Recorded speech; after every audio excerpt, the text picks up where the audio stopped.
মুসলমানদের জন্য জুম্মার দিনটি অত্যন্ত গুরুত্বপূর্ণ হিসেবে বিবেচিত।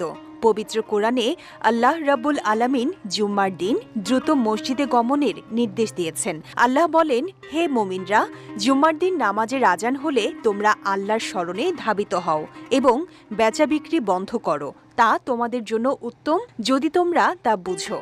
এরপর নামাজ শেষ হলে ভূপৃষ্ঠে ছড়িয়ে পড়ো এবং আল্লাহর অনুগ্রহ অনুসন্ধান করো ও আল্লাহকে অধিক স্মরণ করো যাতে তোমরা সফলকাম হও। আবু লুবাবা বিন আব্দুল মুনজির রাদিয়াল্লাহু তাআলা আনহু থেকে বর্ণিত, রাসূলুল্লাহ সাল্লাল্লাহু আলাইহি ওয়াসাল্লাম জুমার দিনের 5টি বৈশিষ্ট্য উল্লেখ করেছেন।